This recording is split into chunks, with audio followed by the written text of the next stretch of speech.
नमस्कार शेतकरी मित्रांनो. चला तर आज आपण आंब्याच्या बागेमध्ये जेव्हा मोहर धरण्याच्या अगोदरची जी काही मशागती असतात किंवा ज्या रानात आपल्या शेतामध्ये आंब्याच्या बागेमध्ये जे काही गोष्टी केल्या जातात जसे की मशागत वगैरे त्याच्याबद्दल थोडीशी माहिती जाणून घेऊया. तर जेव्हा आपण आपल्या आंब्याला मोहर पकडण्याच्या स्थितीला आलेला असतो त्यावेळेस आपण आपल्या बागेतील सर्व गवत हे ट्रॅक्टरच्या मशागतीने किंवा आपल्या म्हणजे मजूर लावून ते काढून घ्यावे. कारण बाग ही क्लीन व व्यवस्थित नीटनेटकी असावी. कारण जेव्हा आपल्या बागेला मोहर लागेल त्यावेळेस किड्यांचा किंवा आपल्या डिसीज अदर पेस्ट यांचा अटॅक कमी असावा.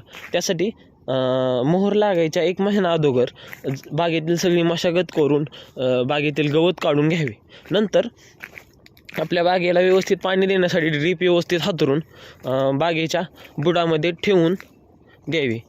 नंतर कोणती काळजी घेतली पाहिजे तर जेव्हा जर आपल्याला पानावर कोणता रोग दिसत असेल, या पानावर आता आपल्याला किडीने खाल्लेला प्रादुर्भाव किंवा नंतर फंगिसाईडचा अटॅक दिसत असेल थोडा, तर आपण यासाठी फंगिसाईड आणि इन्सेक्टिसाईडचा स्प्रे घेऊन आळी व फंगस नष्ट करण्याचा प्रयत्न करू.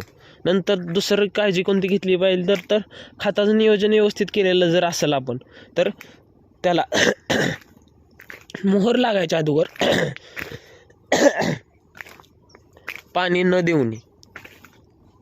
खताचं व्यवस्थापन व्यवस्थित असेल तर आपला मोहर हा जानेवारी कल्टर वगैरे दिला असेल तर जानेवारीच्या दरम्यान आपल्या झाडाला हा मोहर लागायला सुरुवात होईल. तर